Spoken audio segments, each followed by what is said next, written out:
16. There was a faint idea in Jarvis's mind, as he staggered out of the all-night lunch, of swimming after the Mauretania to overtake the Parks. Then his wandering senses collected themselves. He realized that the vessel did not sail until 11, or thereabouts, that there were still several hours before that. He hurried back to his room, dressed carefully, took the manuscript, and started out. It never occurred to him to telephone. Arrived at the house, the butler informed him that the Parks had left in the motor at 8:30. No word had been left for Mr. Jocelyn. Jarvis's jaw was set as he started downtown. He went to the wharf where the steamer lay, but there was only 15 minutes left before her sailing. It was impossible to find out anything from anybody. So, with a sardonic calm, he watched the steamer slowly loosing from the wharf and making her stately exit. On the way uptown he made up his mind as to the next move. He would begin action today on the Charles Frohman forces. He must also try to find a job. His resources were about exhausted. At the Empire Theater, where the king of managers rules, there was actually an elevator to carry one up to the throne room and its antechambers. At a window, in a sort of cashier's booth, a boy received Jarvis's manuscript, numbered and entered it on the file. "How soon will it be read?" Jarvis asked. "Oh, 6 weeks or so," said the youth. "No possible chance of seeing Mr. Frohman?" "Only by appointment. He is in Europe now." Jarvis relinquished his precious bundle and departed. It occurred to him, when he reached the street, that part of his depression was from hunger. He bought a sandwich and coffee at a child's restaurant. Later, he went into a drug store and looked up magazine offices in the telephone book. Then he set out. From Collier's to the Cosmopolitan is many a weary mile. And Jarvis walked it, visiting all the intervening offices. In only one case did he get to the editor. Mr. Davis, of Munsey's, let him come in, and was decent to him, promised to read anything he sent in at once, took his address, and made him feel like a human being. Many a young writer besides Jarvis has to thank Mr. Bob Davis for just such a bit of encouragement. For the most part, he saw clerks or secretaries who made excuses for the editor, took his name and address with the same old "come in again." Out in the hot sun the pavement wavered and melted into hillocks before his dizzy eyes. So he went back to the hot bedroom, which seemed, all at once, a haven of rest. He threw himself on the hard bed and was asleep in a second. It seemed eons later that he was dragged up from the depths of slumber by continued pounding on his door. The slattern chambermaid announced that a gentleman wished to see him. He called to her. It must be a mistake. He didn't know any gentleman. "He asked for Jarvis Jocelyn." "'Ere's his card," she retorted, opening the door and marching to the bed with it. "Richard Strong. Tell him I'm out." "I've already said you was in. I see you come hup." "The devil. Where is he?" "Coolin' his eels in the all. Say I'll be down in a minute. Ask him to wait." "I get you," said she, and clomped out. Then Jarvis's eye fell on Bambi's letter on his table, unopened. It must have come the day before, when he was lost in his play. He glanced through it. At the mention of Strong's visit he frowned. He read that part twice. There was no doubt of it. Strong had the only chance with her. He made no secret of his devotion to her, and the probabilities were that now that he, Jarvis, was out of the way, she would realize how much she cared for Strong. "Well, what is, he muttered. He'd have no favors from Strong, though, that was sure. 20 minutes later, shaved and dressed, he descended upon his guest, who sat in torment, on a hall tree shelf, in Stygian darkness. "How do you do?" said Jarvis, stiffly. "Sorry to keep you waiting in this hole of Calcutta." "How are you, Jocelyn?" said Strong, cordially. "Your wife gave me your address, and I thought you might save me from a deadly evening by dining with me at Claremont." "Thank you, I have dined," replied Jarvis. "So early? Well, come with me while I get a bite somewhere, and we will go to a show, or hear some music." "Much obliged. I am engaged for the evening." "Oh, that's a pity.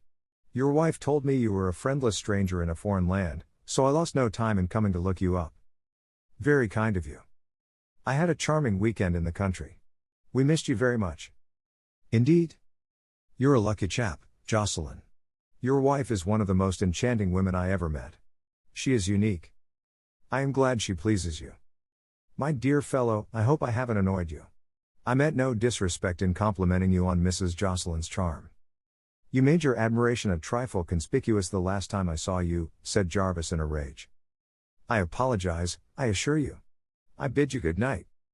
"Unmannerly boor," was Strong's comment as he turned toward the avenue. Hope that settles Mr. Richard Strong, fumed Jarvis as he turned away from the avenue. 2 letters were written Bambi that night concerning this meeting. Mr. Strong wrote. Greater than. Greater than. Greater than dear lady, I cannot possibly tell you how much of the fragrance of the garden, and of you, stays with me even in the heat and ugliness of New York. I am so grateful to you and the professor for your hospitality and your friendship. Greater than. Greater than I went to see your Jarvis tonight, as I promised to do, but he made it exceedingly plain to me that he desired neither my visit nor my acquaintance. I thought he looked very tired and a trifle hectic. No doubt the heat has worn on him. I don't mean to alarm you. I am only searching for some excuse for my own comfort for his reception of me. Greater than. Greater than I shall look for the next chapters with eagerness. None of your many readers knows my proprietary delight in that tale of yours. Greater than. Greater than my cordial regards to your father, and to yourself my thanks and my best wishes. Faithfully. Greater than. Greater than Richard Strong. Greater than. Greater than. Jarvis was not so politic. He permitted himself some rancor. Greater than. Greater than. Greater than dear Bambina, I did not get your letter announcing Strong's visit, and his approaching descent upon me, until this evening. He followed close upon its heels. I have no doubt you intended it kindly sending him here to look me up, but the truth is I am in no mood for callers, and I fear I made that rather plain to your friend. I may as well say, frankly, I disliked him exceedingly on the occasion of his visit to you. It would be useless for me to try to disguise the fact. I would never dream of asking him for work on his magazine, which I consider of a very low grade. Greater than. Greater than by some misunderstanding the Parks sailed sooner than they expected, and failed to see my play. I have offered it to Charles Frohman. I should prefer him to any other New York manager. Greater than. Greater than the weather here is extremely hot, and I have been working rather hard, so I am a little knocked out. Will you send me the manuscript of my 2 unfinished plays you will find on the table in my study? With regards to the professor and yourself. Hastily. Greater than. Greater than Jarvis. Greater than. Greater than. Having got this off his mind and into the mailbox, Jarvis went for his nightly prowl. His steps turned toward the crowded East Side district, where a new interest was beginning to attract him. Until now men were his only concern. These hot nights, as he tramped along, discouraged with his own futility, he was beginning to discover man. It seemed to him that all the children in the world were playing in these crowded streets. He had never turned his attention to children before. And he began to look at the shrewd, old faces, even to talk to a group here and there. They made him think of monkeys, clever, nervous little beasts. He skirted several mothers' meetings conducted on the sidewalk. He even went into a saloon to have a look at the men, but the odor of stale beer and hot bodies was insufferable and drove him out. As he sauntered along, he passed an unlighted business building. Out of the shadow a girl stole, and fell in step beside him. "Hello, kid," she began, her hand tucked under his arm. Before she could complete her sentence, a policeman was upon them. He laid hold of the girl roughly. "Now I got you. I told you to keep off in this block," he growled. "What's the matter with you? What do you want?" Jarvis demanded. "I want her to come along with me. That's what I want." "She hasn't done anything." "You bet she hasn't. I didn't give her time." "Let go of her. What charge are you taking her on?" "Don't get fresh, young guy. The charge is soliciting." "That's a lie. She's a friend of mine, and she merely said, 'Good evening.'" The copper laughed derisively, and the girl turned a cynical young old face to Jarvis. "Much obliged, kid, but it ain't no use. He's got me spotted. If you arrest her, you must arrest me." "I got naughtin' on you." "Yes, you have. I said good evening to her, just what she said to me. Get the hell out of here, and don't give me none of your lip, or I'll run you in. Come along." The policeman ordered, and he and the girl started on toward Jefferson Market. Jarvis marched beside them. When they turned in at the door where prisoners are entered, the policeman again ordered Jarvis off. "Go round in front if you're crazy to be in on this," he said. Jarvis hurried round to the front door and went in. The courtroom was packed. He had trouble in finding a seat, but he finally got into the front row, just behind the rail that divides the dock from the spectators. One half of the room was full of swine, fat, blouse-necked Jewish men, lawyers, cadets, owners of houses, all the low breeds who fatten off the degradation of women. Their business was to pay the fines or go bail. The other half of the room, to Jarvis's horror, was full of young boys and girls, some almost children, They're out of curiosity. A goodly number of street walkers sat at the back. It was their habit to come into court to see what judge was sitting. If it was one who levied strict fines, or was prone to send girls up to Bedford, they spent the evening there, instead of on the streets. The first case called, after Jarvis's entrance, was that of the keeper of a disorderly house. She was horrible. He felt she ought to be branded in some way so that she and her vile trade would be known wherever she went. A man went her bail, and she flounced out in a cloud of patchouli. 2 colored girls were brought in, and sent up for 30 days. Then several old women, the kind of human travesties Jarvis had seen sleeping on the benches, were marched before the judge, who called them all by name. "Well, Annie," he said to one of them, "you haven't been here for some weeks. How did it happen this time?"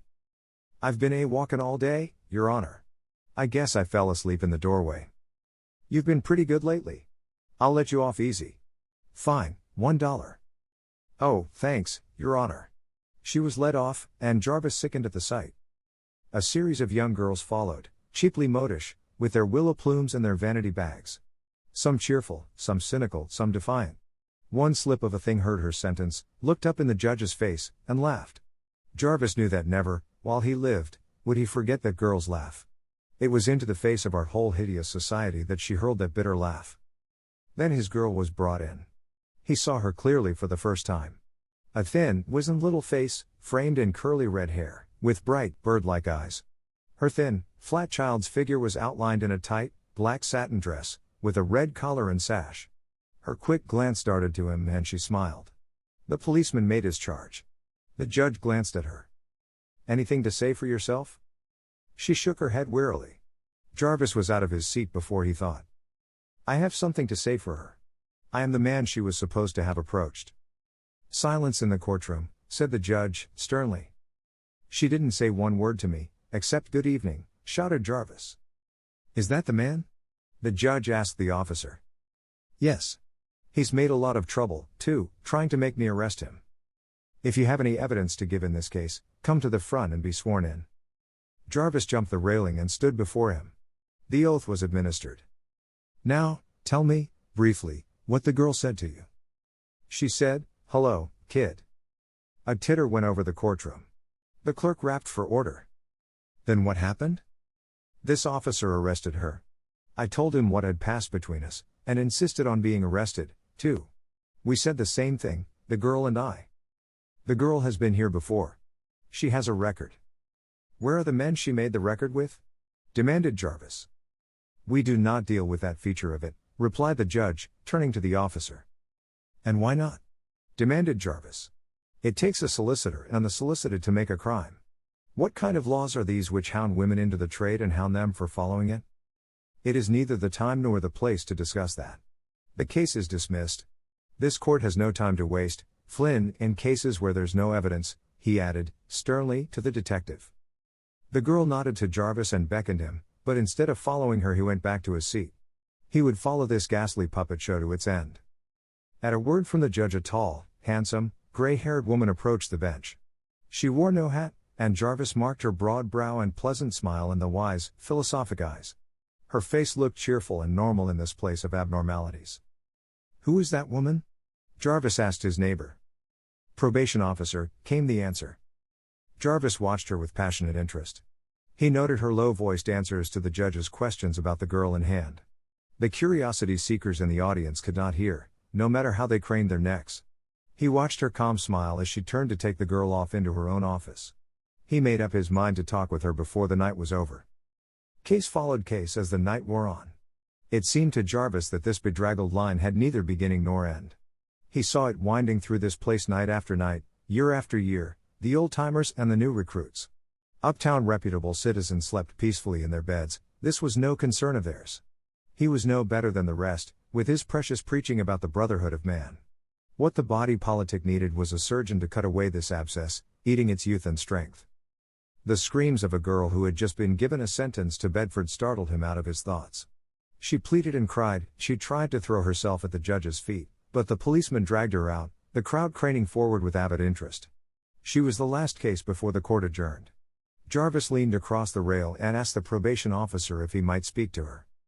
"Perhaps you will walk along with me toward my home?" she suggested. He gladly assented. In a few moments she came out, hatted and ready for the street. She looked keenly at this tall, serious youth who had so unexpectedly arraigned the court.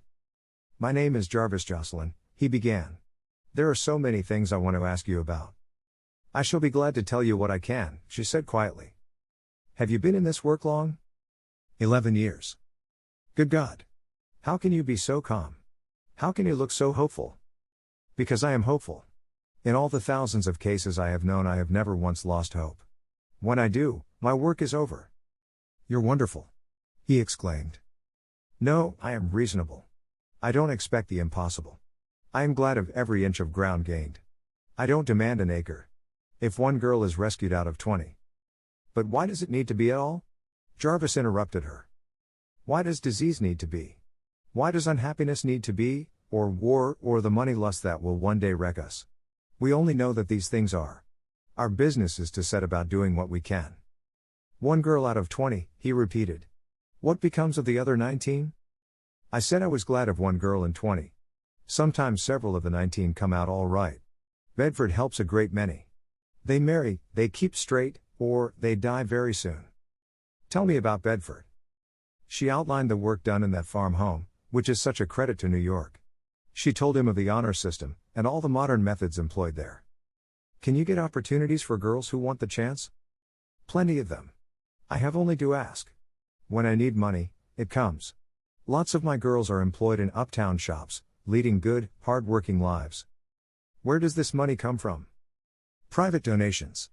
That is one of my hope signs, the widespread interest in rescue work." "The old ones, those aged women?" She sighed. "Yes, I know, they are terrible. There is a mighty army of them in New York. We grind them in and out of our courts, month after month. The institutions are all full. There is so much grafting that the poor farm has been delayed, year after year, so there is no place to send them." "Where do they go?" "Into East River, most of them, in the end." "Do you mean to say that we pay the machinery of the law to put these cases through the courts, over and over again, and then provide no place to harbor the derelicts?" "That's about the case," she replied. "How can we live and endure such things?" Jarvis demanded passionately. "I used to feel that way about it. I used to be sick through and through with it, but I have grown to see that there is improvement, that there is a new social sense growing among us. Uptown women of leisure come to our night courts, take part in our working girls' strikes, and women, mind you, are always slowest to feel and react to new forces. Don't be discouraged," she smiled at him, stopping at the door. "May I come and see you, sometime? Are you ever free, or would that be asking too much?" "No. Come. Come in Sunday afternoon if you like." She held out her hand, and he grasped it warmly. "You're great," he said boyishly, at which she laughed. "We need you young enthusiasts," she said. As he walked uptown to his lodgings, Jarvis faced the fact that up to this present moment he had been on the wrong track. He had tried to pull from the top. That was all right, if only he also tried to push from the bottom. The world needed idealists, but not the old brand, blind to the actual, teaching out of a great ignorance. This probation officer woman, she was the modern idealist, as modern as Jesus Christ, who worked in the same spirit. He would finish his vision plays, as he called them, because he believed in them. But, in the meantime, he would learn something of the real issues of men and women as they live in great cities, so that he could write a play which would be so true, so vital, that it would be like watching the beating of the hot heart of life. That night was the beginning of a new era for Jarvis. 17. Bambina Parkhurst was a young woman not much given to wrath, but as she read the 2 letters from New York she grew thoroughly enraged at Jarvis. Evidently, he had been exceedingly rude to Mr. Strong, and evidently Mr. Strong had been exceedingly annoyed. She was so furious at him that when she sat down to her desk to write her daily chapters no ideas came. Her mind just went over and over the situation of kind Mr. Strong putting himself out to be polite for her sake, Jarvis, stiff and ill-mannered, repulsing him. She determined to omit the daily letter to the offender until she cooled off. She gave up work for the morning and descended upon Ardelia. "Ardelia, I am so mad I can't think of anything to do but put up fruit." "Law, Miss Bambi, you ain't mad with me, is you?" "No. I'm mad with man." "Man. What's the professor been doing? Has he done forgot something?" "It isn't the professor. It's the sex. Well, Don you go meddlin' round wid fruit and gettin' yo hands stained up, ju cause yo's mad wid de sex. I have got to do something violent, Ardelia. I am going to jerk the stems off of berries, chop the pits out of cherries, and skin peaches. I have got to do something violent, Ardelia. I am going to jerk the stems off of berries, chop the pits out of cherries, and skin peaches. Laws a massy, you suddenly is fierce this monin'. All right, go ahead, but dare ain't no need of it. I most generally always has put up the fruit for the family wife out no help. I know you don't need me, Ardelia, but I need you. Well, chilly, he is de fust few bushels ob cherries. Bushels? Mercy on us. Are you going to do all those? Yassum. And den some more. Dat's the professor's favorite fruit. Bambi was promptly enveloped in a huge apron and settled on the back piazza, surrounded with pans and baskets. Ardelia stood by, and handed her things, until she got started. Hurry up, and come out, Ardelia. I want you to talk to me and take my mind off of things. I'll be long, by and by. Bambi held up a bright red cherry, named it Jarvis, pulled out its stem, cut out its heart, and finally plumped it into her mouth and chewed it viciously. Then she felt better. There was a cool morning breeze lifting the leaves of the big elms, and nodding the hollyhocks' heads.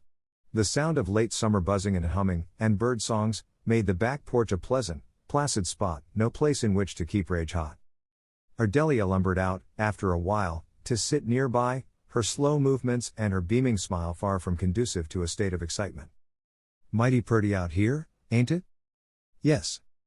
I reckon Massa Jarvis be mighty glad to be home, a sittin' here a seedin' cherries longside OBU. Jarvis never did anything so useful. As for being alongside of me, that doesn't interest him at all. You're certainly the unlovingest bride and groom I've ever seen. You ain't never lovin' nor kissin' nor noddin' when I come aroon. Mercy no, Ardelia. I low if I was married to such a handsome man, like Massa Jarvis, I'd be a lovin' ob him all the time. Suppose he wouldn't let you? Can't tell me there's a manly bond who wouldn't be crazy for a yo to love him, Miss Bambi. Look at dat Mr. Strong keeps a comin' here. What about him? Asked Bambi in surprise. I see him lookin' at you. I see him. Nonsense. He has to look at me to talk with me. He don't need to do no talkin', wid his eyes a workin' like dat. You old romancer. Look a here, chilly, dose cherries fo to preserve. Dey ain't fo eatin'. You're eatin' two and puttin' one in de pan.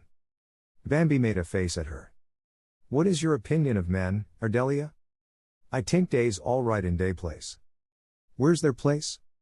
Out in the kennel with the dog, said Ardelia, shaking with laughter. All spin the professor and Massa Jarvis, she added. You think they are a lower order, do you? Yassum. I sure do. Most of dem just clutterin' up the earth. That's the reason you don't take that Johnson man on for good, is it? Sho. I ain't a goin' to cook and wash fo no nigger dat ain't got no appreciation, when I can cook and wash fo the professor dat know a lady when he sees her. But he so infrequently sees her, giggled Bambi, sotto voce. No, ma'am, I's eatin' my white bread right here, and I knows it.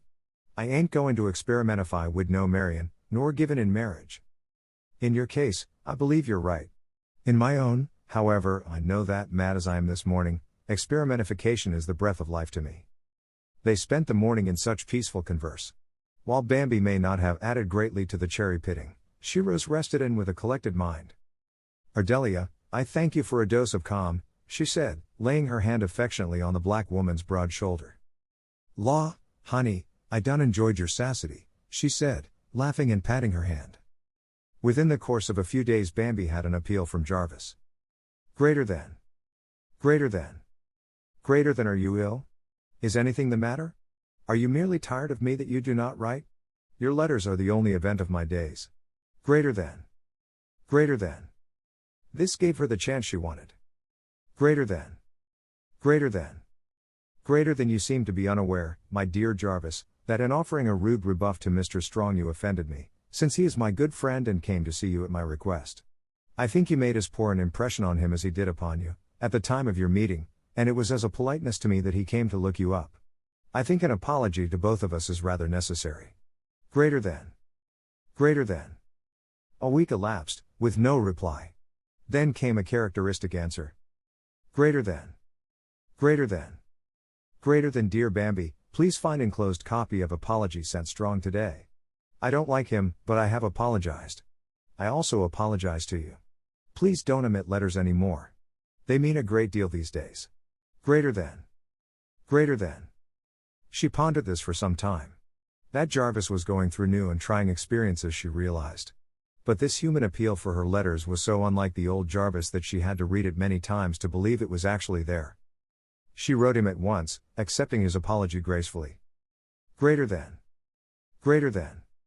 Greater than, can't you come out for a few days' rest here, and go back in time to hear Frohman's verdict? We'd love to have you, especially the professor and Ardelia. Greater than. Greater than. He answered that it was impossible to get away now. Later, possibly, he might come. He was grateful for the invitation. He never mentioned how he lived, and she did not ask him. The professor's check he returned, with a note of thanks, saying he did not need it.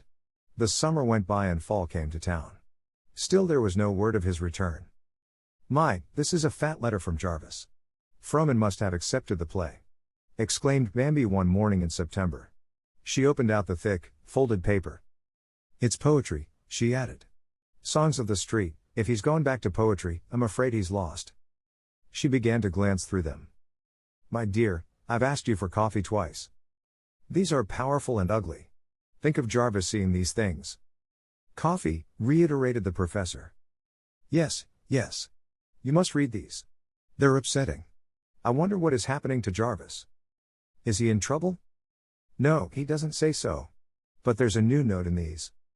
Coffee, repeated the professor, patiently. For goodness sake, father, stop shouting coffee. You are the epitome of the irritating this morning. I always am until I have my coffee. All day long Bambi thought about Jarvis's street songs. It was not the things themselves. They were crude enough, in spots, but it was the new sense in Jarvis that made him see and understand human suffering. She felt an irresistible impulse to take the next train and go to him. Would he be glad to see her? For the first time she wanted him, eagerly. But the impulse passed, and weeks stretched into months. She worked steadily at the book, which grew apace. She loved every word of it. Sometimes she wondered what would become of her without that work, during this waiting time, while Jarvis was making his career. For, in her mind, she always thought of herself and her writing as a side issue of no moment. Jarvis's work was the big, important thing in her life. He wrote freely about his work on the other plays, asking her judgment and advice, as he had on Success. She gave her best thought and closest attention to the problems he put to her, and he showed the same respect for her decisions. The 6 weeks grew into 2 months, and no answer from the Frohman offices. He wrote her that he went in there every other day, but could get no satisfaction. They always said his play was in the hands of the readers. It had to take its turn. He finished the vision and offered it to Winthrop Ames, of the Little Theatre. I am hopeful of this man. I have never seen him, but the theatre is well bred, and, to my surprise, a capable, intelligent secretary received me courteously in the office and promised a quick reading. This augurs well for the man at the head of it, I think. In reply to her insistence that he must come for Thanksgiving, he told her that he had made a vow that he would never come back to her until he had absolutely succeeded or hopelessly failed. If you knew how hard it is to keep that resolve, you would be kind, and not ask me again, he added. A little piqued, and yet proud, Bambi reported his decision to the professor, and began to turn over in her busy mind a plan to carry the mountain to Muhammad, if Christmas found the wanderer still obdurate. 18. Jarvis certainly had matriculated in the School of Experience, and he entered in the freshman class. He first wrote a series of articles dealing with the historical development of the drama. He took them to the Munsey offices and offered them to Mr. Davis. Did you intend these for Munsey's magazine? Yes. I thought possibly. Ever read a copy of the magazine? No. I think not. Well, if you intend to make a business of selling stuff to magazines, young man, it would pay you to study the market. What you're trying to do is to unload coal on a sugar merchant. This stuff belongs in the Atlantic Monthly, or some literary magazine. Isn't your magazine literary? Certainly not in that sense. We publish a dozen magazines and this kind of thing doesn't fit any of them. We entertain the public, we rarely instruct them. I see. I'm obliged to you for your trouble. I'll try the Atlantic. Bring in some stories, light, entertaining stuff with a snap, and we will take them. Thanks. Afraid that isn't in my line. Jarvis went over to the public library and deliberately studied the style of stuff used by the various monthly publications, making notes. For the next few days he worked all day and a good part of the night on things he thought he could sell, according to these notes. Then he began a campaign to peddle them. The Atlantic refused his drama articles, and he tried them elsewhere, with no success. The other things were equally a drug on the market. He saved postage by taking them to the editor's offices himself, and calling for them in 10 days or so. He always found them ready for him. He took a cheaper room, and got down to 1 square meal a day. Finally, an opportunity came for him to review some books for a literary supplement of a newspaper. Confident that his luck had changed, he proceeded to demolish 3 out of the 4 books assigned to him in the most scathing reviews, whereupon the editor paid him half price and dismissed him. The week when things reached the lowest ebb, he was summoned by a postal from an acquaintance, made during one of his night prowls, an old English cabman. When he arrived at the address indicated, he found the old man sick in bed with rheumatism. He wanted Jarvis to drive his hansom for a week, on a percentage, until he could get about again. There was no choice. It was that or the park benches, so Jarvis accepted. Old Hicks fitted, or rather misfitted, him in a faded blue-tailed coat and a topper. Jarvis looked like an auto-gushing cartoon of Apollo in the attire, but he never once thought of that. He hitched up the bony old horse, mounted the box, with full instructions as to traffic rules, and headed for the avenue. He found the new trade amusing. He drove ladies on shopping tours, took nurses and their charges around the park. He did not notice that his face and manners caused many a customer to stare in astonishment. When one woman said audibly to her companion, "Good heavens! What a handsome creature!" he never dreamed she referred to him. It was the 4th day of his employment as a cabbie when a summons came from the Frohman offices bidding him appear at the theater at 11 o'clock on the following day. It was embarrassing. Old Hicks was entirely dependent on what Jarvis brought in at night, and they could neither of them afford to have the cab idle a full day. So he decided to stop at the theater in the morning, and then deduct his time off duty. Promptly at 11 the cab arrived at the Empire Theater and Jarvis descended from the box. He gave the boy a cent to hold his horse, although nothing except a bushel of oats could have urged the old bone rack into motion. Up to the booth window he marched, and presented the letter. The boy inspected the old blue coat, the topper and the worn gloves. Character costume, he grinned, then he opened the letter and his face changed. "Excuse me, sir, I'll see if Mr. Frohman will see you." He was out and back, almost at once, bowing and holding the door open. "Right ahead, into the private office," he said, importantly. A clerk took charge of our hero at the far door, announcing formally, "Mr. Jarvis Jocelyn, Mr. Frohman." Jarvis entered the big room and crossed eyes with the man at the far end. What Mr. Frohman saw was a tall, splendidly set-up youth, with a head held high and a fearless, free carriage, attired in the very strange and battered habiliments of a cabby. What Jarvis saw was a fat little man, with a round face, sharp, twinkling eyes, and a genial mouth.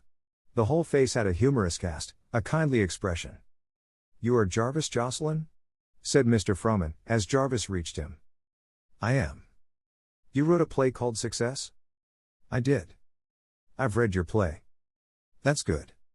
"Well, the play isn't," Frohman interrupted, "it is extremely bad, but there are some ideas in it, and one good part."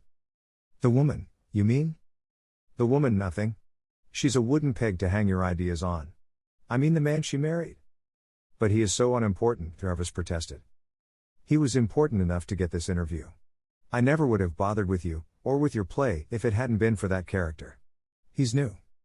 "You want me to make him a bigger part in the play?" "My advice is to throw this play in the wastebasket and write one about that man." "Will you produce it if I do?" "Probably not, but I'll look it over. What else have you done?" "I have finished 2 things. One I call The Vision. This is a Brotherhood of Man play, the other I call Peace, and it's a dramatization of the universal peace idea." "Why don't you write something human?" "Nobody wants dramatized movements. The public wants people, personalities, things we all know and feel. You can't get much thrill out of universal peace." "But I believe the public should be taught." "Yes, I know. I get all of you uplift boys sooner or later. Teach them all you like, but learn your trade so thoroughly that they will have no idea that they are being taught. That is the function of the artist-playwright. What do you do besides write plays?" "Just at present I drive a cab," Jarvis answered simply. "You don't say? How does that happen?" "I was up against it for money, and I took this to oblige a friend cabbie who has rheumatism." "'Pon my word. How long have you been at it?" "This is my 5th day." "Business good?" The manager's eyes twinkled. Jarvis smiled gravely. "I have been wishing it would rain," he confessed. "When do you write?" "At night, now. But this is only temporarily." "What do you think of my idea of another play?" The idea is all right, if you will only take it when I've done it. How long have you been at this playwriting? 3 years. How long do you suppose it took me to learn to be a manager? I don't know. Well, nearer 3 times 10 than 3 years, and I am still learning. You writing fellows never want to learn your trade like other people. You talk about inspiration and uplifting the public, and all that, and you want to do it in 6 months. You go to work on this new idea, and come back here when you've finished it. Then it will be time enough to talk about my end of it. Jarvis rose. I am obliged to you, sir. I shall do it. Mr. Froman held out his hand. Good luck to you. I shall hope for rain. Thanks. Good morning, sir. With the perfect ease of a lack of self-consciousness, Jarvis made his exit, leaving Mr. Froman with a twinkle in his eyes. The rest of the day a certain blonde cabman on the avenue drove to Franklin Simon's when he was ordered to Altman's, drew up in state at McCreary's when he was told Bonwood Tellers. You must be drunk, driver, said one passenger. She held up her dollar bill, indignantly, to dismiss him. He lifted his hat, perfunctorily, and swept a bow. I am, madam, intoxicated with my own thoughts. He rattled off down the street, leaving the woman rooted to the curb with astonishment. He taught himself to abandon his old introspective habits during these days on the box.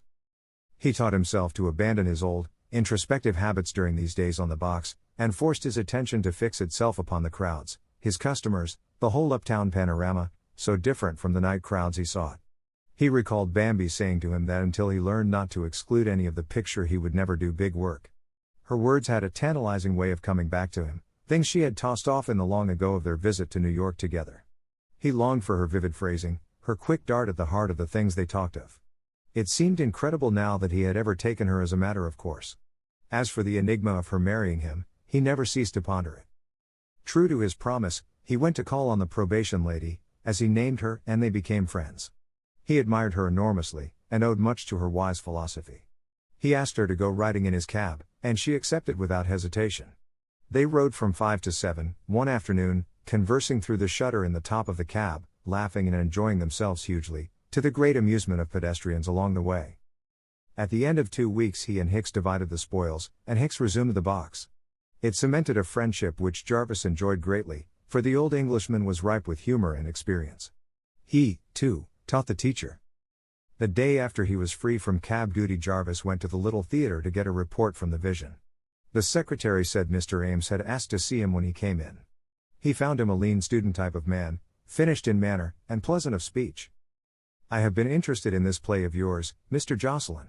I couldn't do it, in my theater, but I thought I would like to have a talk with you and ask you what else you've done. A woman question play, called Success, this one, and one on universal peace. All serious? Certainly. Why do managers always ask that?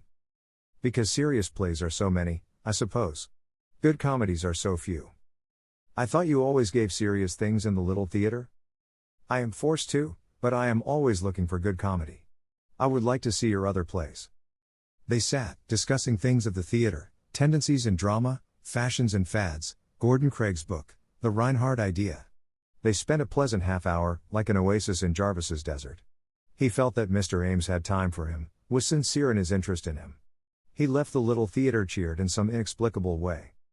When he returned to his lodgings that day he found a note from Strong, forwarded from the old address. It acknowledged Jarvis's apology gracefully, and suggested that they dine together the night of this very day, unless Jarvis was again engaged, in which case he might telephone, and they would make other plans. Jarvis frowned over it 10 minutes. Might as well go and get it over, he remarked ungraciously. He telephoned Strong his acceptance, and asked if he might meet him at the restaurant. He did not wish Strong to know the new address. He would keep his struggle and his poverty to himself. That was certain. The two men met at a roof garden, each determined to suppress his instinctive dislike of the other because of Bambi. They found a table, and after a short period of stiffness they fell into easy talk of books and plays and men. How do you like New York? I remember you confessed to hating cities when I saw you. I still hate cities, but I am getting a new point of view about it all. It's a great school. So it is. Is Mrs. Jocelyn well, and the professor? Yes, thank you. It is some time since you were home? Yes. I had a note from Mrs. Jocelyn a few days ago. Did you? I wonder if you would let me see your Songs of the Street, she told me about? She spoke of them to you? In the highest terms. Said she had no idea of your plans in regard to them, but that the poems were strong and true. I am glad she liked them. Would you consider letting me have them for the magazine if they seem to fit our needs? You can look them over, if you like. They won't fit, though. They'll stick out like a sore thumb. The only editor I showed them to said they weren't prose, and they weren't poetry, and, besides, he didn't like them. Mail them to me tonight when you go home. Better still, bring them in. Jarvis drew out an envelope that he pushed across the table to Strong. Look them over now, he said. Strong lifted his brows slightly, but took the proffered pages and began to read. While his host was so busied, Jarvis smoked a good cigar, the first in months, and enjoyed it. He didn't care whether Strong liked them or not. Strong looked up suddenly. I'll take these, Jocelyn. What do you want for them? Oh, I don't know. What are they worth to you? I'll pay $200 for them. Is that satisfactory? Perfectly. I'll mail you a check in the morning. I should say you have been learning things, Jocelyn. That is good stuff. I told you I was getting a new point of view. At the close of the evening the two men parted with a surreptitious feeling that they would have liked each other under any other circumstances. They promised to meet soon again. As for Jarvis, he felt that a golden egg had been laid for him in the middle of the table on the Astor roof. The one thing that stood out in his mind was the thought that he could go home, to see Bambi. The only regret was that Strong had made it possible. 19. The day came, in early December, when Bambi put the last word, the last period, to her book. Instead of a moment of high relief and of pride, as she had foreseen it, it was with a sigh of regret that she laid down her pen. She felt as a mother might feel who sends her child out to make its own way when she had put her last, finishing mother touch upon his training. There would never be another first book. No matter how crude or how young this firstling might come to seem to her, there would never be such another. No such thrills, no such building as made this firstborn dear, could go in another book. Then there was the pleasure in her new bank account, with the sense of freedom it brought. She could indulge herself in pretty things. She could buy little presents for people she loved. Best of all, she laid aside an amount which she called the Homeseekers Fund, to be used for that home which she and Jarvis would establish some day. She had won her independence, and it was sweet. Mr. Strong was attending to the publication of the story in book form. And it was to be on the Christmas stalls, appearing simultaneously with the last chapters of the magazine. He was already begging her to promise a new serial for the coming year. It seemed incredible that so much could have happened to her in the 10 months that she had been married to Jarvis. Her threatened career, which seemed such a joke to her family, was here. She was well launched upon it, with the two scoffers still in ignorance of the fact. So she mused, as she sat at her desk, the heap of completed last chapters piled before her. Ardelia broke in upon her meditations. Mr. Strong in here. Who? Mr. Strong. Mr. Strong. Why, he sent me no word. I didn't expect him. I can't help that. He's here, settin' in the library. Dear me, said Bambi. Say I'll be down at once. Wait. Help me to get into my gray gown before you go. You look all right the way you is. No. This man lives in New York, Ardelia. He's used to real clothes. I wish he'd stay in New York. What's the matter with Mr. Strong? I thought you liked him. He's getting too frequentious round here, to suit me. You silly thing, we have business to talk over. Hurry on, now, and say I'll be down in a minute. Ardelia lumbered out, disapproval in every inch of her back. Richard Strong turned away from the log fire at the sound of Bambi's footsteps running down the stairs. The soft gray gown clung to her, and floated behind her, its ashen monotone making her face more vivid than ever. Her cheeks were pink, and her eyes looked gray-green in the shadowy room, with the deep, shining fire of opals. Both hands went out to his impulsive greeting. Welcome, she said, smiling. Aren't you surprised? I'm pleased. Why should I be surprised? It is so unheard of for me to be running out of town on unexpected visits to a lady, that it seems as if everybody must be as surprised as I am. The lady was thinking of you when your name was announced, which may account for her non-surprise. Really? He said so warmly that she blushed a bit. Yes, I finished the book today. I was thinking it all over, this last year. My new sense of getting somewhere, and of you, the big part you play in it all. Have I ever told you how utterly grateful I am? He looked down at her, sunk among the cushions of the big couch, before replying. I think you need not say it, he replied. I have been so richly rewarded in knowing you. Thanks, friend. You've been my secret garden this last year. Oh, that is nice of you, she interrupted, sensing an undercurrent of feeling. If I am your secret garden, you're my secret well, because nobody knows about us. You haven't told them yet? No. When the book comes out, I shall give them each a copy, and run and hide while they read it. Little girl, he smiled at her, what do you think brought me down here today? No idea. Guess. Can't. Never guessed anything in my life. He took a letter from his pocket and handed it to her. I am to read this? He nodded. She opened it and read. Greater than. Greater than. Greater than Mr. Richard Strong, New York City. Greater than. Greater than my dear Mr. Strong, I have read, with very great interest, a serial story, published in your magazine, entitled Francesca. I feel that there's the making of a delightful comedy in the plot of this novel, and I write to ask you whether it would be possible for me to secure the dramatic rights from the author. As the story is anonymous, I appeal to you to put me in touch with the writer in question. I shall appreciate an immediate reply. Greater than. Greater than with thanks to you, in advance, sincerely. Greater than. Greater than Charles Frohman. Greater than. Greater than Empire Theater, New York City. Greater than. Greater than. Am I dreaming this? Does this mean my book? He smiled at her earnestness. It does. I came down to talk it over with you and see what you wanted me to do. What do you think about it, yourself? I think it's a great idea. It will advertise the book enormously. The book will help the play. In the meantime, they both advertise you. A play made of my thoughts? It's too wonderful, said Bambi. Do you suppose he'd let me make the play? I don't know.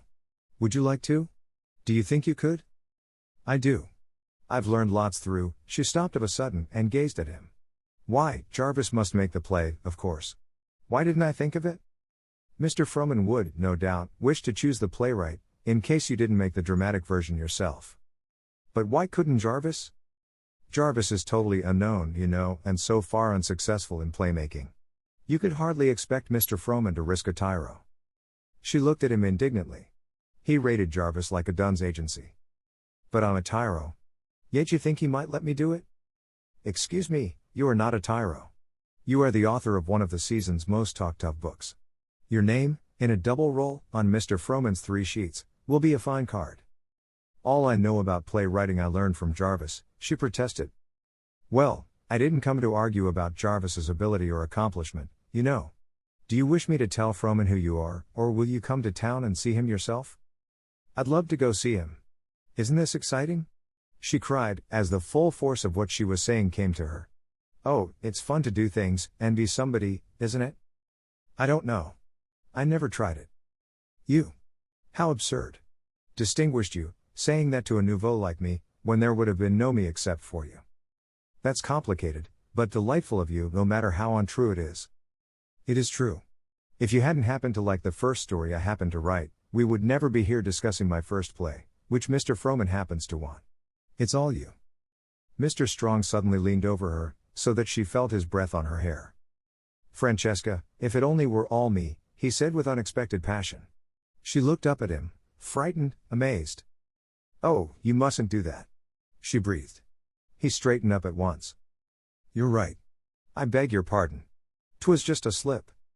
He took a turn up and down the room, and when he came back to the hearthrug he spoke in his usual matter-of-fact way. I am to make an appointment, then, for you, with Mr. Frohman, at his office? If you will, she answered gratefully. When will you come to New York? Any day you can get the appointment. The sooner the better. All right. He looked at his watch. I must get that 5:40 back to New York. Oh, we'll stay to dinner, and spend the night? No, thanks. I must get back.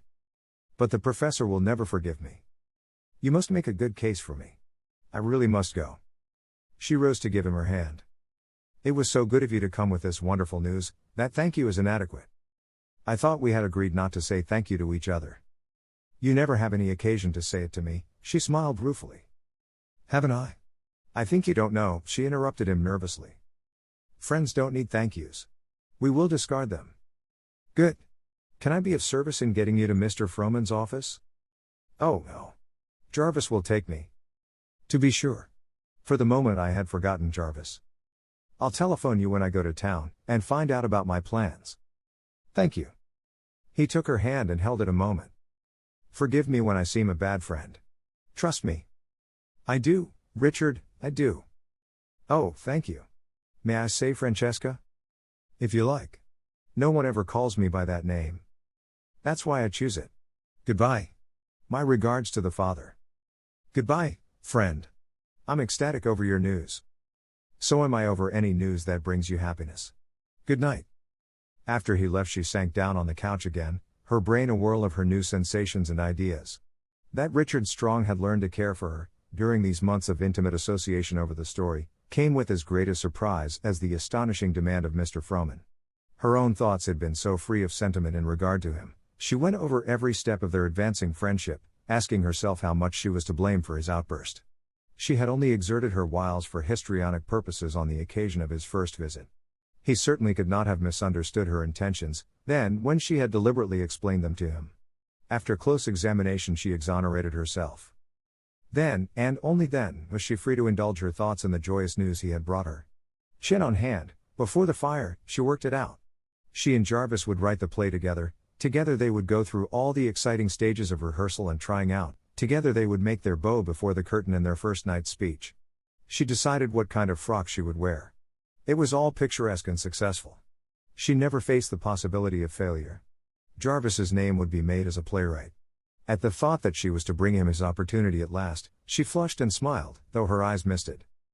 Then she began to plan how she would tell it to Jarvis, the story of her adventuring into the new field, her swift success, and now this last laurel leaf. Suddenly a new idea lifted its head. Suppose Jarvis refused to come into his own, under her mantle, as it were. He would be proud and glad for her, of course, but maybe he would resent taking his first chance from her hands. With knitted brow she pondered that for some time. The more she thought of it, the more convinced she became that even though he accepted it, and showed gratitude, deep down in his heart would be the feeling that he would be only contributing to her success, that was in no way his own. Long she sat, and finally she laughed, nodded her head, and clapped her hands. "Oh, yes, that's the way," said she. The professor came in upon her at this point. "Are you saying an incantation, my dear?" "No, offering thanks to the gods." "For what?" "For the most unconscionable luck." "In what form, may I ask?" "Look at me," she ordered. He fixed his faded eyes on her closely. "I see you. See how pretty I am? You're not bad looking." "Bad looking? I'm extremely near to being a beauty. Look at the father I have, distinguished, delightful. Oh, my dear. Look at the husband the gods gave me. Yes, your long-distance husband. Look at her Delia. Who ever heard of such a cook? Consider my brains. There, I grant you. Besides that, I am the sole possessor of a secret which is too perfectly delicious to be true. Do you intend to tell this secret to me?" "Yes, as soon as it is ripe." She caught his hands and whirled him about. "Oh, Professor, you ought to be very glad that you are related to me." "Bambina, one moment. I dislike being jerked around like a live jumping jack. It's evident I didn't get my dancing talents from you, old centipede. Sit down, and I'll dance a joy dance." She pushed him on the couch, and began a wild, fantastic dance on the hearth rug before him, the firelight flashing through the thin, grey draperies. Even the professor breathed a little faster as the lithe figure swayed and bent and curved into wonderful lines, which melted ever into new ones. It was young, elemental joy, every step of it, sexless, no bacchanti dance, but rather a paean of ecstasy, such as a dryad might have danced in the woods. At the climax she stood poised, her arms lifted in exultation. Then she dropped beside him. "My child!" he exclaimed. "That was most extraordinary. Where did you learn it?" "Ages back, when I lived in a tree." "It must be a happy secret to make you dance like that." "Oh," said she, snuggling up to him, putting her head on his shoulder, "it is the gayest, pleasantest, hopefulest secret a girl ever had.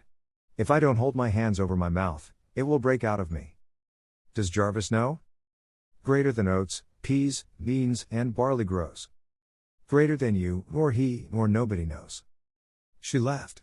"It's going to be the most amusing moment of my life when I spring it on the two of you." "When is that to be?" "Curiosity is death to mathematicians," she warned him, nor could he extract another word from behind the hand she held over her laughing mouth. 20. Appointment at 3 o'clock, Tuesday afternoon, announced Strong's wire on Monday morning. Hooray! Shouted Bambi, rushing into the kitchen to break the news to Ardelia, since the professor was not there. No yok, bress yo. Ain't dat fine? Yo gwine see Mr. Jarvis? Of course I'll see him. Yo can tote him back home, Abby. I'll take the early morning train tomorrow. I reckon I'll fry up some chicken and bake some cakes, so yo can tote it right along with yo. Now, look here, Ardelia. I'm not going to pack any basket along on the train to New York. Jarvis can buy his fried chicken there. He say dey ain't no cookin' like there is in dis town. Well, it will have to do for a little longer. I'll have my bag and plenty to carry. Yo ain't got no natural feelin' fo dat boy, Ardelia scolded her. When the professor heard the news, he evinced a mild surprise. Have you any money for this trip? I'm a trifle short, now. The bank notified me yesterday that I was overdrawn. Professor, not again? What is the use of being a mathematician if you are always overdrawn? The trouble is I forget to look at my balance. I just continue to draw until I am notified. You will see Jarvis, of course? Yes. You say you have business to attend to in the city? Yes. About the secret? Yes. Is the moment of disclosure approaching? She nodded. Well, I wish you the best of luck, my dear. Thanks, Herr Professor. She took the early train in high good humor the next morning, clad in her most fetching frock. Even a stony-hearted manager could not be impervious to this hat, was her parting comment to her glass. She was very undecided as to whether she would go straight to Jarvis's lodgings and surprise him, or wait until after the interview with Frohman. She finally decided that she could not wait until 4 o'clock, but that she would give Jarvis no hint of the coming momentous appointment. As she came into the city, she noted the bright, crisp winter day with pleasure, very different from that spring day when she and Jarvis had entered the gates together. But today was today and she was glad of it. She took a taxi, with that sense of affluence which attacks one like a germ on entering the city of spenders. The driver looked at her again as she gave the address. The trim, smart little figure did not look much like the neighborhood she was headed for. Probably one of these settlement workers, he decided. At first Bambi did not notice where she was going, so happy was she to be back in this gay city. I know you're a painted lady, but you're so pretty. She smiled, as the streets ran by. Downtown and still downtown the taxi sped, past the Washington Square district, which they had explored together, shooting off at a tangent into the kind of neighborhood where Bambi had fallen sick at the sights and the filth. They drew up before an old-fashioned house, with dirty steps and windows and curtains. It looked like a better-class citizen on the downgrade, beside the neighboring houses, which were frankly low-class. The driver opened the door and Bambi stared up at the place. Why, this can't be it! She exclaimed. This is the number you gave me. Wait, she said. She ran up the rickety steps, her heart sick with fear. She rang and waited and rang. Finally, a dirty head appeared out of an upstairs window. What do you want? A voice demanded. Does Mr. Jarvis Jocelyn live here? 3 flights up back, and the window slammed. Wait for me, driver, she called. She began to climb the dirty stairs, tears in her eyes. Oh, my dear, she said, over and over again. She knocked at the 3rd floor back, with no response, so she opened the door and entered. One dark area window, a bed, a chair, a dresser, an improvised table with piles of manuscript. It was cleaner than the awful entrance suggested. But, oh, it was pitiful. Such a place for a dreamer. Bambi leaned her head on the dresser and sobbed. That he had been reduced to this, that he had never told them, that he had refused the professor's money and chosen poverty. It nearly killed her, while it thrilled her with a pride unspeakable. If he had the strength for such a fight, nothing could conquer him. She started at a step outside, thinking that it might be he. Suddenly she realized that he might not want even her to see this, that he might not want her to know of this drab tent where he crawled for sleep off the field of battle. She went to the narrow bed and laid her hand gently where his cheek would rest. Jarvis, my dear, she whispered. Then she went down the rickety stairs, out to the waiting cab. She was sick, heart and body, at the revelation of what his struggle meant. All the mother in her cried out at the physical distress of such surroundings to a nature sensitive to environment. He could have come back to the sunny, airy rooms he had made his, at home, but he had chosen to stay and win. So many things she had not understood about him were made clear now, and she wondered if Richard Strong had found him there.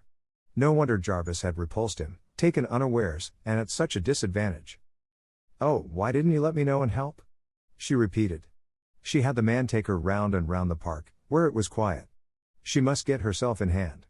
She felt that at the slightest excuse she would burst into hysterics.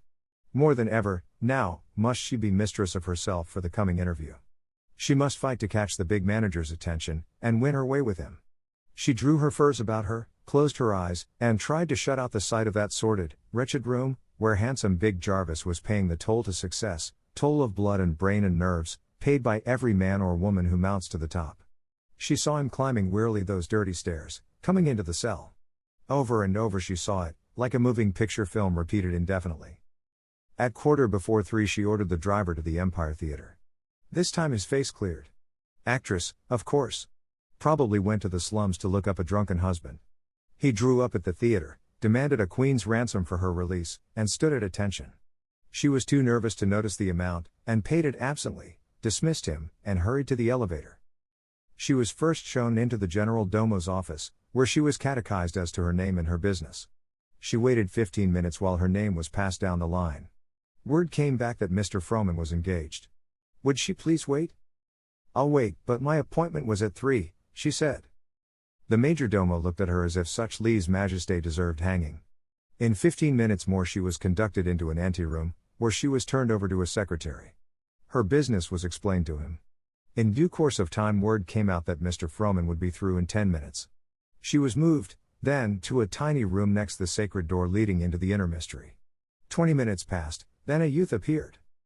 Mr. Frohman will receive you now, he announced in solemn tones. Bambi refrained from an impulse to say, "Thank you, St. Peter," and followed into the private office. For a second she was petrified with fear, then with the courage of the terror-stricken she marched down the long room to the desk where Mr. Frohman sat looking at her. "Sorry to keep you waiting," said he. Bambi fixed her shining eyes upon him and smiled confidently. "I feel as if I'd gotten into the kingdom of heaven for a short talk with God." The smile on the manager's face broke into a laugh. "Is it as bad as that? Sit down and see how you like it up here?" "Thanks," she said, sinking into the big chair beside the desk. "So you wrote Francesca, did you?" "I did." "You look pretty young to know as much about life as that book tells." "Oh, I'm old in experience," she boasted. He looked closely at her ingenuous face, and laughed again. "You don't look it. I think there's a play in that book." "So do I." "Did you ever write a play?" "No, but I've helped on several plays." "I know a great deal about them," she assured him. "Do you? Well, that's more than I do. Any of the plays that you have helped on been produced?"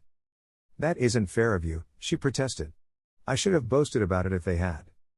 A skilled playwright could take the heart of your story and build up a clever comedy. Could we have Richard Bennett, Marguerite Clark, and Albert Brunning play the parts?" "Oh, you've got it all cast, have you?" She nodded. "And I know just the man to make the play." "Do you?" "So do I." "Whom do you choose?" "Jarvis Jocelyn." "Jarvis Jocelyn? Who's he?" "He's a young playwright. He hasn't had anything produced yet, but he's extremely clever, and I do so want him to have the chance." "Jarvis Jocelyn. Seems as though I had heard that name." "Oh, your name is Jocelyn," he added. "Is this a relative?" "Sort of, husband." "Husband? So you're married?" In surprise. "Yes. If you don't mind, I think I'll have to tell you some personal history." "Go ahead. I wish I could think where I had heard that fellow's name." "He submitted a play to you, called Success." "What, the cab driver? You mean to say you're married to the cab driver?" "Cab driver?" "The Success fellow came in here, in a long coat and a top hat. Said he was driving a hansom to help a friend and incidentally turn a penny himself. Big, handsome, blond fellow. I remember, I liked him." Surprise, pain, then understanding, flashed across her face, and somehow the manager knew that he had betrayed a secret to her and that it hurt. She controlled herself quickly and answered him. "Yes, that was Jarvis. We were married last spring, and we both set out on a career. I kept mine a secret, and just by luck I succeeded. But Jarvis," here her eyes filled with tears, "you've no idea how hard it is to be a playwright. Everybody thinks what a snap it is to collect royalties when you are a Broadway favorite, but they don't know all those terrible days and nights before you get there, and what it means if you never do get there." "I know," he nodded. "So you want to give this fellow the chance to make this play?" "I want it more than I ever wanted anything in my life." Well. he said, in surprise at her earnestness. I want you to send for him, give him the commission, and never mention me. Why not? I do not want him to know that I had anything to do with it. He doesn't know you wrote the book? No. And you're married to him, you say? She nodded. Upon my word, you're a queer pair. Are you Francesca, and is he the musician of the story? Well, they are based on us, rather. He laughed. Dear, kind Mr. Froman, will you do this? I told the fellow to try his hand at a comedy. He might handle this, if we could hold him down. Awful preacher, isn't he? He's young, she answered patronizingly. The manager covered a smile. Won't he recognize himself and you in the book? I think not. He's so unobserving, and he does not suspect me at all. He'll never know. You may have to work with him on the play. Oh, he'll appeal to me for help. He always does. We will do it together, only he will not know about the author. You will have to come to rehearsals. I'll come as wife of the playwright, or co-author. You've got it all thought out, haven't you? I have. Sounds like a farce plot to me. Give me my instructions again. You want me to send for him, tell him to make a play out of this book. She smiled and nodded. Suppose he asks me who the author is? You could say that she insisted upon preserving her anonymity. What else do I do? That's all. If this is your idea of a short interview with God, you certainly make good in dictating his policy to him. Bambi's laughter rippled and sang. But you will do it? I'll make a start by calling the cabbie. She rose and held out her hand. I'm so glad you're like this, she said. I shall love doing things with you. Much obliged. I'm glad you came in. You'll probably hear from one of us as to the next move in the matter. Goodbye. Goodbye and thanks, Mr. God. His laugh followed her out. He sat for several minutes thinking about her and her plan. He recalled Jarvis's fine, unconscious exit at the time of his interview. He rang for a boy, and demanded Jarvis's address. Bambi walked out, treading on air. She had won her point. She had got Jarvis his chance. She thought it all out, the coming of Froman's letter, his joy over the commission, how he would announce it to her. She laughed aloud, so that several people turned to look at her and a man slowed up and fell in step. She went into a tea shop to have tea, calm down, and decide on the next step. Would she stay overnight, summoning Jarvis to meet her next day, or should she go home on the night train and not see him at all? Could she bear to see his face with the imprint of poverty and discouragement? He had been so reduced as to be forced to drive a cab, she might even meet him on the avenue.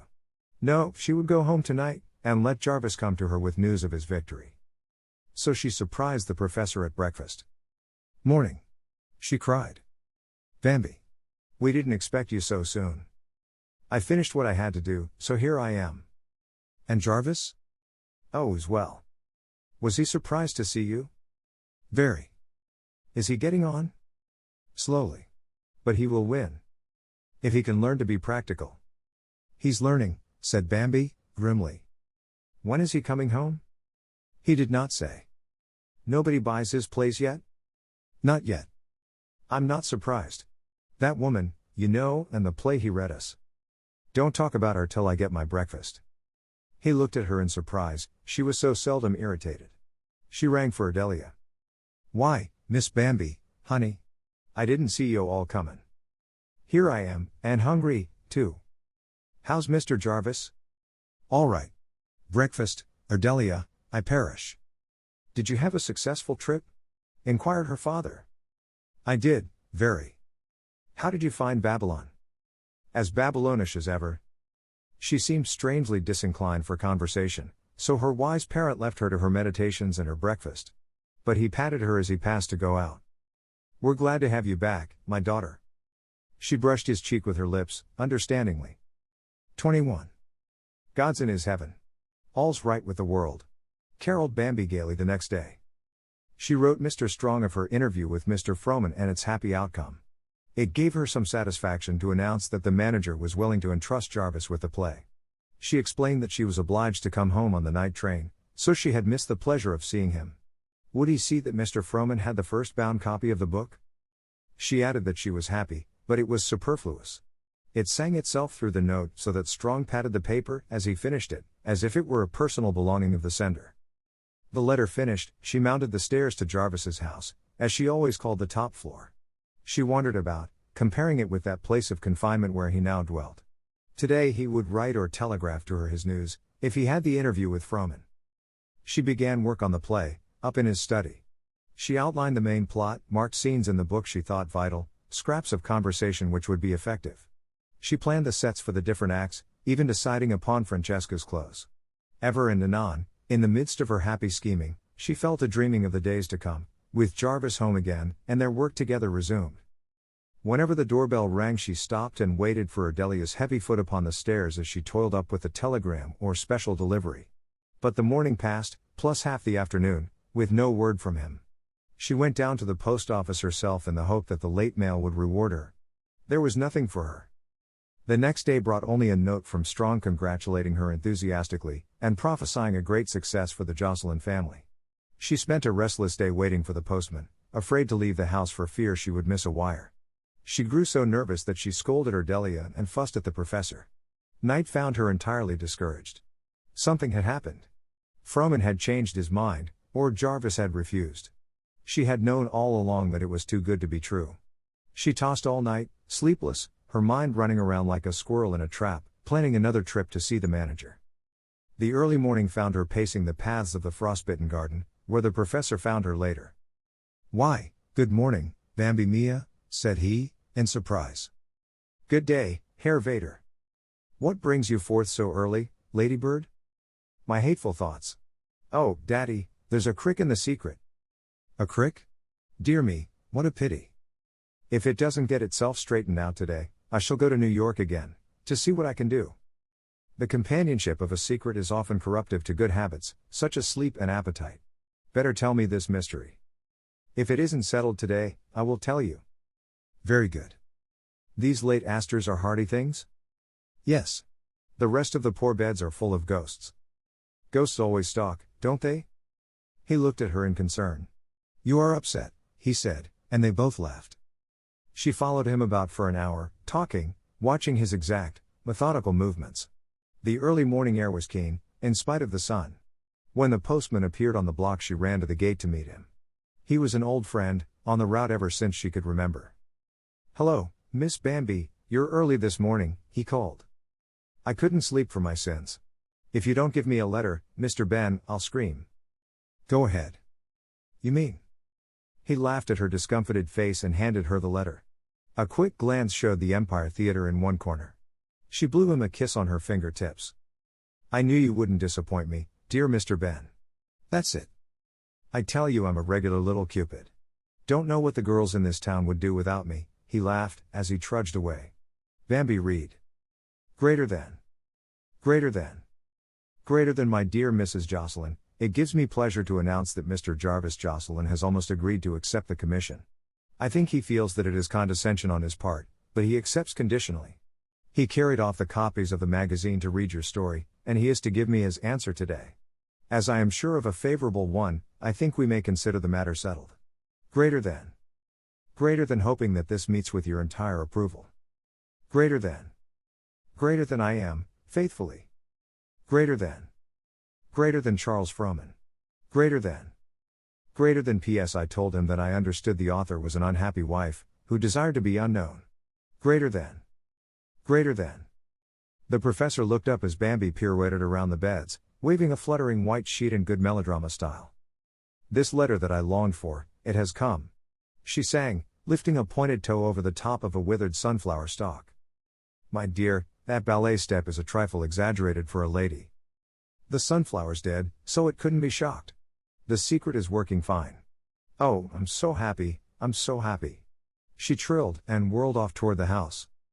"If you are still thinking of a career, why not a whirling dervish?" called her father. She stopped, and turned to him. "Career? Career, did you say, for stupid little me?" "I never called you stupid," he protested. "I should hope not. I'm the smartest child you ever had," she cried as a period to their discourse. All day she waited for word from Jarvis and none came. She could have cried with disappointment.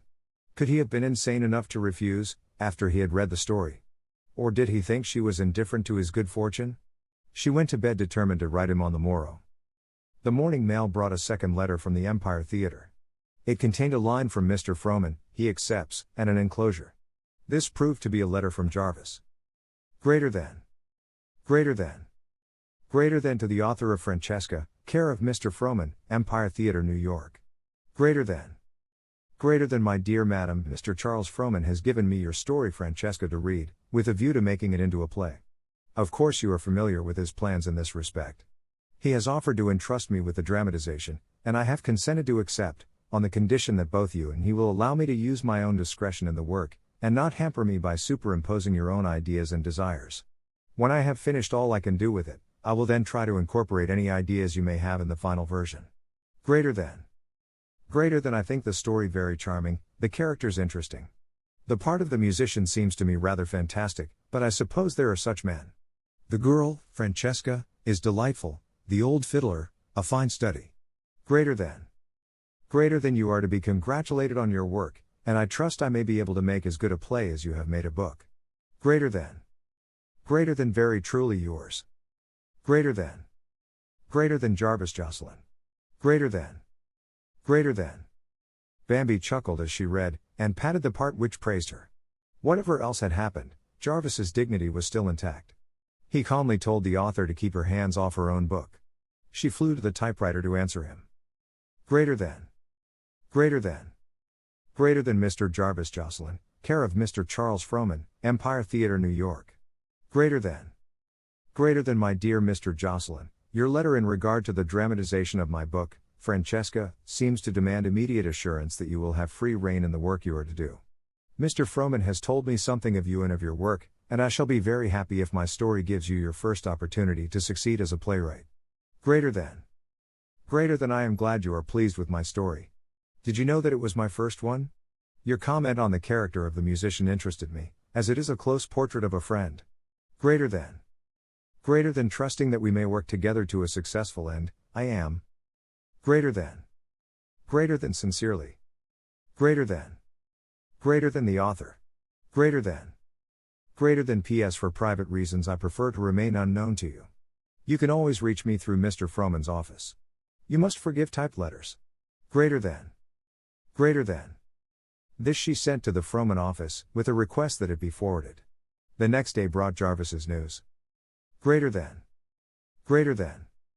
Greater than dear Bambi, for 3 days I have resisted the constant temptation to send you word of what seemed to be extraordinarily good news, but many disappointments have made me a doubting Thomas, so I held off until I was really sure. To begin at the beginning, I was at the lowest ebb of disgust with myself last week for my inability to get in step with the Grand March. Only a fool can be excused for failure, and I am not that. So a summons from the Frohman office somewhat restored my self-respect. It seems that Mr. Frohman has never forgotten my previous interview, so when he decided to make a play of a popular novel entitled Francesca, he immediately thought of me. Greater than. Greater than of course this is not the kind of play I want to do, so I said I would look over the book and if I liked it I would have a try at it. The long and the short of it is I have accepted. The woman who wrote the thing has promised to keep out of it. She seems to be a nice kind of person, but for some reason wants to make a mystery of herself. Frohman hints at a domestic tragedy as her reason. I'm sure I do not care about her private affairs. Greater than. Greater than she has written a clever and delightful book. The heroine, oddly enough called Francesca, suggests you in places, except that she is a more practical sort than you are. The hero, a musician, is a sort of sublimated madman. The best character of all is an old fiddler. There is a play in it. The more I think about it, the more I am convinced of that. Greater than. Greater than would you care to help me on it? Both of our names could go on the bill. I have come to know, these last months, since I have been working at things here alone, how much the growth in my work is due to you. The human touch you have given my characters, or helped me to give them, is the essential element in my improvement. You started a good many wires to jangling that spring day when you indulged your mad impulse to marry an impossibility. Greater than. Greater than regards to the professor. Greater than. Greater than yours. Greater than. Greater than Jarvis. Greater than. Greater than. Bambi went to the telegraph office and wired him. Greater than. Greater than. Greater than congratulations. Of course I'll help. Come home. Greater than. Greater than Bambi. Greater than. Greater than. He answered, by letter, that he thought it best to stay on until Mr. Frohman and the author were both satisfied with the framework of the play. Then he would come, most gladly, to work in the old study. He would submit his ideas for a scenario the next day or so. From that moment the fun began for Bambi. He wrote daily about the outline, and weekly letters to the author were forwarded to her from the Frohman office. These she answered, disguised as the author, with many a chuckle of amusement. A sort of friendliness crept into these letters as they increased in number. Christmas week arrived with no definite assurance from Jarvis as to his plans, but Bambi was confident that he would be at home for the holiday. Professor Parkhurst demanded daily bulletins of his son-in-law's intentions, while Ardelia bemoaned and bewailed lest he fail to return. The day before Kris Kringle was due, a white snow descended like a benediction. Bambi and the professor sat before a huge, crackling fire in the library. She was restless as a spirit. She sat at the piano and sang "O Lonely Pine Tree Standing" until the professor objected. "Sing something gay, my child. Greater than God rest ye, merry gentlemen. Greater than let nothing ye dismay. Greater than for Jesus Christ, the Savior. Greater than was born on Christmas Day." She sang gladly. All at once her hands fell silent on the keys, while she stared at the doorway a full second before she rose. Jarvis stood there looking at her. He was powdered with snowflakes. He held his soft hat crushed against him, showing his hair, glistening with snow, and curled close to his head with dampness. It was his face that focused her attention. The old proud carriage of the head was there, but an asking look had come into his eyes and mouth in place of the old arrogance. In the second she hesitated she saw all this, caught the glow and the beauty of him, as well as the appeal. "Jarvis!" she cried, and met him halfway across the room, both hands out. "Bambi!" He answered her huskily, and she knew that he was moved at the sight of her. He crushed her hands in his, and drank her in, from her shining eyes to her boots, oblivious to the startled professor, who stood looking on. "Welcome home," said Bambi, unsteadily. "Did you come through the roof?" inquired Professor Parkhurst. "I had a passkey. How are you?" Jarvis laughed, mangling the professor's hand. The latter rescued and inspected his limp fingers. "I am well, but I shall never use that hand again." "You have come home," said Bambi, foolishly. "I have. But it's good to be here. I got Frohman's approval on the framework of the play today, and ran for the first train." "Does the author approve, too?" "She does. She is more or less a figurehead, but she seems reasonable." "Oh, Jarvis, you're a nice Christmas present. Go put these wet things in the hall, call on Ardelia, and come back. It will take at least a week to say all the things I want to say to you." He smiled at her, and marched off to do her bidding. "He looks fine, doesn't he? I never realized before how handsome he is," said the professor. "He's thrilling," replied Bambi. Her father inspected her thoughtfully. "What a talent you have for hitting people off. That is just it, he thrills you with a feeling of youth and power. Plus some new and softer quality," added Bambi, as if to herself. The powwow in the kitchen could be heard all over the house, Ardelia welcoming home the prodigal son. It was only after long argument he escaped the fatted calf. She could not conceive of him except as hungry after many months in the heathen city. When he came back into the library he swept with his eyes its caressing harmony of color, tone, and atmosphere. He had never noticed it before. The professor's beautiful profile, like a fine steel engraving, thrown into high relief by the lamplight, seemed a part of it. The vibrant little figure on the hearthrug, in a flame-colored gown, was the high note that gave it all climax. His mind swept the gamut of dirty hall bedrooms, back to this, and the sigh with which he sank into the big couch caught Bambi's amused attention. "It was satisfaction," he assured her. "For the first time in my life, I've got the home feeling." She nodded understandingly. Her mind, too, swept up those dirty stairs, peeped into the cell, and flew back, singing.